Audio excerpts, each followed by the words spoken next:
ஈன்ற தாய் தந்தை முதற்கனி சித்த திருவடிகளை வழங்கி உங்கள் அன்பன் குர்கே சிவமணி அன்பான வணக்கங்கள். இமயமலை பகுதிக்கு ஆபத்து நெருங்குகிறது. நிலநடுக்கத்துறை சார்ந்த வல்லுநர்கள் பாராளுமன்றத்தில் தாக்கல் செய்திருக்கின்றார்கள். ஆகவே அங்கே இருக்கக்கூடிய மக்களும் சரி, நாமளும் சரி கவனமாக இருக்க வேண்டும் என்று முன்னெச்சரிக்கையாகவே அவர்கள் பாராளுமன்றத்திற்கு மிக்க நன்றியை தெரிவித்துக் கொள்கிறோம். இமயமலை பகுதியில் ஏற்பட்டிருக்கும் ஆபத்து காஷ்மீர் முதல் அருணாச்சலம் பிரதேசம் 5 கோடி மக்களுக்கு ஆபத்தை கொடுக்கக்கூடிய சூழ்நிலையில் இருக்கிறது. ஆகவே இமயமலை பகுதியில் ஏற்பட்ட ஆபத்து அடுத்த 10 ஆண்டுகளில் இமயமலை பகுதியில் சக்தி வாய்ந்த நிலநடுக்கங்கள் ஏற்பட வாய்ப்பு இருக்கிறது என்று அந்த வல்லுநர்கள் தெரிவித்துக் கொண்டிருக்கின்றார்கள். ஆகவே நாம் முன்னெச்சரிக்கை நடவடிக்கையாக மக்கள் விழிப்புணர்வு இருக்கும்படி கேட்டுக்கொள்கிறோம். அதிக நிலநடுக்க வாய்ப்புள்ள பகுதியான இமயமலை ஆண்டுக்கு 8 மில்லிமீட்டர் உயர்ந்து வருகிறது. அது உயர்ந்து வருவதால் நமக்கு மிகுந்த ஆபத்தை கொடுக்கும். அங்கே இருக்கும் மக்கள் விழிப்புடன் இருக்கும்படி குர்கே சிவமணி யூடியூப் சேனல் வழியாக அன்போடு வேண்டியிருந்து கேட்டோம். அதிக நிலநடுக்க வாய்ப்புள்ள பகுதியான இமயமலை பகுதியில் 2033 முதல் 2036 வரை 8.8 ரிக்டர் அளவுக்கு நிலநடுக்கம் ஏற்பட வாய்ப்பு. காஷ்மீர் வரை அருணாச்சலம் பிரதேசம் வரை 5 கோடி மக்கள் பாதிப்புக்கு உள்ளாவார்கள் என ஆய்வாளர்கள் எச்சரிக்கின்றனர்.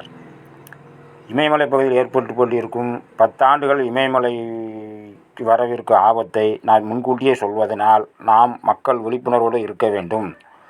அதிக நிலநடுக்க வாய்ப்புள்ள பகுதி இமயமலை என்று துறை சார்ந்த வல்லுநர்கள் எச்சரித்தோடு மட்டும் இல்லாமல் பாராளுமன்றத்தில் அறிக்கை சமர்ப்பித்திருக்கின்றார்கள். ஆகவே மக்கள் எச்சரிக்கையாக இருக்க அன்போடு வேண்டியிருந்து கேட்டுக்கொள்கிறோம். இந்திய கண்டத்திட்டான யுரேசிய கண்டத்திட்டத்தோடு மோதியால் உருவானது தான் இமயமலை. இமயமலைங்கிறது இந்திய கண்டத்திட்டத்தோடு யுரேசிய கண்டத்தோடு மோதியதால் உருவானது தான் இமயமலை. அடுத்த 10 ஆண்டுகள் இமயமலை பகுதியில் அதிக நிலநடுக்கம் ஏற்பட வாய்ப்பு இருக்கிறது என்று அந்த வல்லுநர்கள் பாராளுமன்றத்தில் அறிக்கை சமர்ப்பித்திருப்பதினால் அப்பகுதியில் வாழக்கூடிய மக்கள் எச்சரிக்கையோடும் விழிப்புணர்வோடும் இருக்கும்படி அன்போடு குர்கே சிவமணி யூடியூப் சேனல் வழியாக வேண்டி விரும்பி கேட்டுக்கொள்கிறோம்.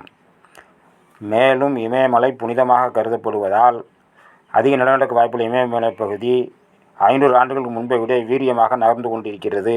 மேலும் இம்மலம் புனிதமாக கருதப்படுவதால் இமயமலைக்கு செல்வோர்கள், இமயமலையை வழிபடக்கூடியவர்கள் கவனமாக இந்த ஆண்டுக்குள்ளே சென்று வழிபடுமாறு அன்போடு வேண்டி விரும்பி கேட்டுக்கொள்கிறோம்.